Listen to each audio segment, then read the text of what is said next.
Para comenzar a estudiar la década infame, necesitamos repasar los temas anteriores.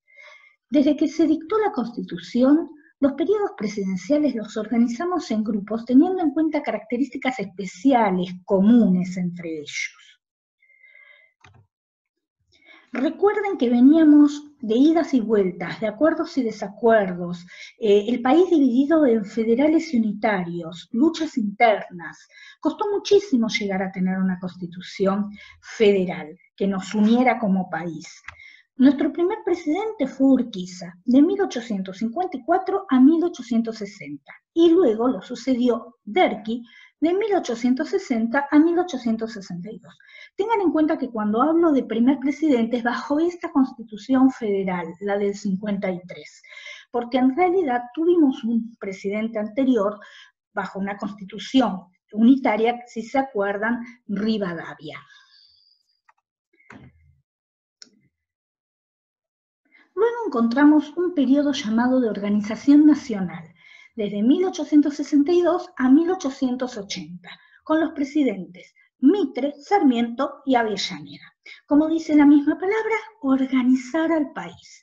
Después de tantas idas y venidas, peleas, luchas, había realmente que formar a este país. Y una curiosidad, saben que entre estos tres presidentes no es que se llevaban bárbaro y que tenían todas las mismas ideas políticas, pero tuvieron algo importante para destacar. Lo que comenzó uno, lo siguieron los otros dos, y esto permitió formarnos como país. Recuerden que se tomaron muchas medidas para lograr, para tener esta organización nacional de la que hablamos. Algunas las nombramos y las recordamos rápidamente. Incentivar la inmigración para poblar el territorio y tener mano de obra para trabajar. Construir líneas férreas, el ferrocarril era fundamental para que los productos del campo llegaran al puerto y de ahí se vendieran al exterior. Se promovió la educación, en especial en la época de Sarmiento. Luego tendríamos otro periodo, de 1880 a 1912, denominado Generación del 80. ¿Cuál era la principal característica de este grupo de presidentes que formaron parte?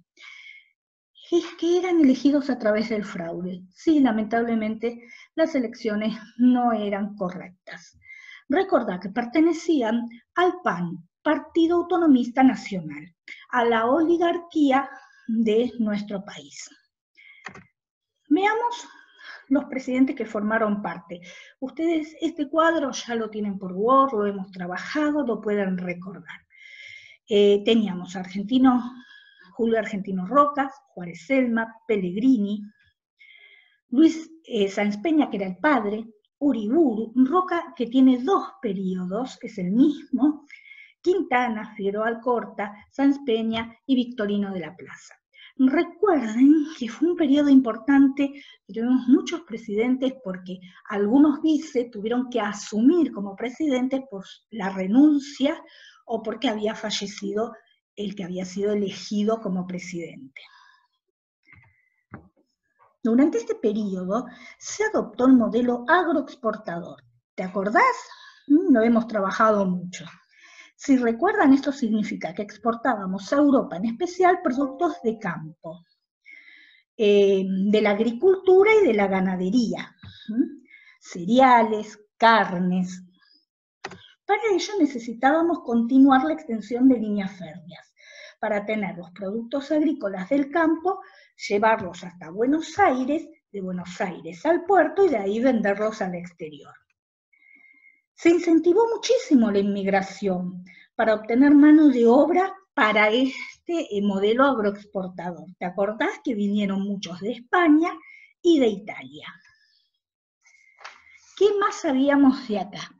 Dadas las constantes protestas del pueblo, porque no podía votar a sus gobernantes libremente, se sancionó la ley Sáenz Peña. Esta ley establecía el voto secreto, obligatorio y universal. Cuando hablamos de universal, no incluimos todavía a las mujeres. Solo los hombres podían votar. Así es como lograron una verdadera democracia y el pueblo eligió sin fraude por primera vez. ¿A quién eligió? Al Partido Radical, que va a tener un periodo desde 1912 a 1930. Este periodo radical incluye 3 presidentes. Hipólito Yrigoyen, que en realidad son 2 presidentes, pero uno repetido. Hipólito Yrigoyen, Marcelo T. de Alvear y nuevamente Hipólito Yrigoyen. El primer gobierno de Yrigoyen sufre gran oposición.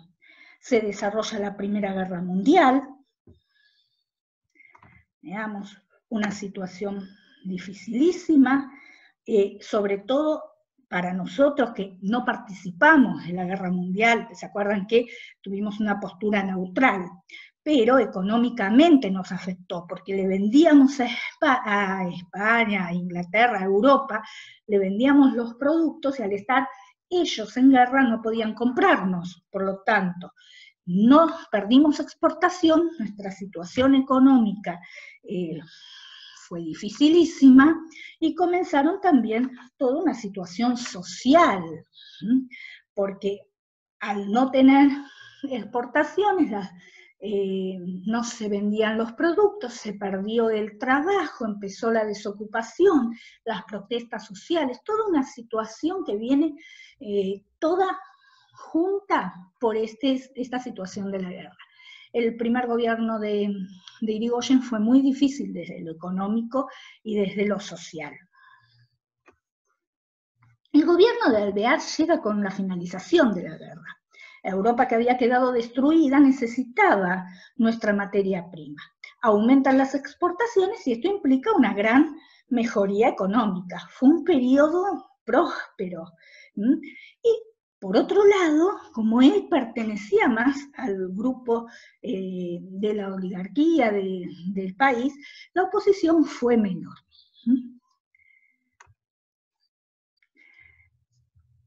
Tengamos en cuenta que acá aumentaron muchísimo las exportaciones, la venta al exterior. Segundo gobierno de Yrigoyen. Otra vez Yrigoyen va a tener un gobierno difícil. Desde lo político, porque tiene una gran oposición, obviamente del PAN, pero también de su mismo grupo, su mismo partido político, la rama antipersonalista, que estaba más de acuerdo con Alvear. También va a tener oposición desde ese lugar. Y desde lo económico, porque surge el crash del 30, que es un problema mundial, ¿sí? Es una situación económica mundial, pero que a nosotros también nos afecta por las exportaciones, que disminuyen y la crisis económica se agudiza y, por supuesto, aumenta el desempleo. Y si aumenta el desempleo, gente sin trabajo, toda la situación social se ve muy mal. Esto es lo que yo les contaba anteriormente, cómo sufrió lo que se llamó el crash del 30. Yrigoyen sufrió esta oposición que llevó a que el 6 de septiembre de 1930 el ejército se levante a la cabeza con el general José Félix Uriburu y tuviésemos nuestro primer golpe de Estado. Es decir, que se derroca un gobierno elegido por el pueblo y en su lugar asume un gobierno que no fue elegido. Esto es terrible, porque va a comenzar una época en donde vamos a tener otros golpes de Estado. Es el inicio de esta situación de tener gobiernos democráticos, golpes de Estado, gobiernos democráticos, golpes de Estado. Los gobiernos pueden tener errores, pueden tener fallas, pero eso se soluciona a través del voto, eligiendo al mismo o eligiendo a otro. Nunca sacándolo por la fuerza e imponiendo un gobierno que no fue elegido. Y así llegamos, después de este golpe de Estado, después de